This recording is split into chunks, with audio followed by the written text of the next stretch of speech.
Керуен-сарай 6 және 8 ғасыр аралығында Ұлы Жібек жолы бойында тұрғызылған қамал бекініс.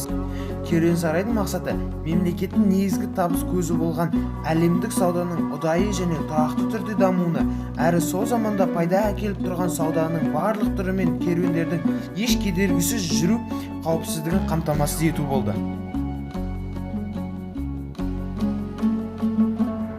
Бұл жол кәдімгі әскерлердің өз орны қорғайтын жер болған.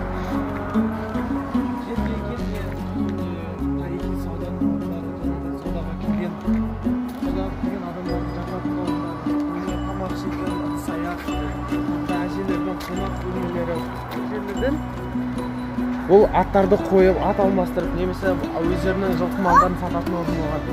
Ал былай қараған кезде анау тұстарда біз қонақ бөлме. Яғни ол қонақтарды келген сауданы ақшалап алатын, саудамен айналысатын адамдардың жататын орны болған. Ал кішкене былай қараған тұсқа қараған кезде ол жер көне тарихи адамдардың тамақ ішетін орны болған. Және де осы жерге қарай кетсек, бұл жер бар келген адамдардың санатты үлкен кісілердің қонақ әңгімелесетін орны болған. Ардақ тамақ жасайтын орны, және де караван-сарай 6 и 8 года построен на Великом Шелковом пути. Цель караван-сарая – обезопасить торговые караваны, а также стабильное развитие торговли на Великом Шелковом пути. Огромное стратегическое значение имеет расположение караван-сарая возле средневековых городков.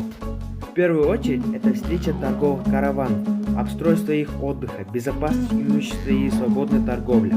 Во-вторых, улучшение инфраструктуры города, жизни местных жителей, пути размещения оптовой торговли и караван-сарая и освобождение города от базарной суеты. Caravanserai is constructed on the Great Silk Way.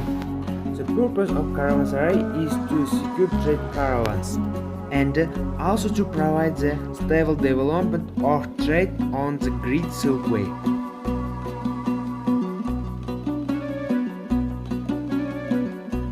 The location of caravanserai near the medieval cities has the huge strategic importance. First of all, it is a meeting of trade caravans, arrangement of the rest, property safety and the fair trade. Secondly, the improvement of city infrastructure, the life of locals, part of placement of the wholesale trade in a caravanserai and avoiding the city from market vanity.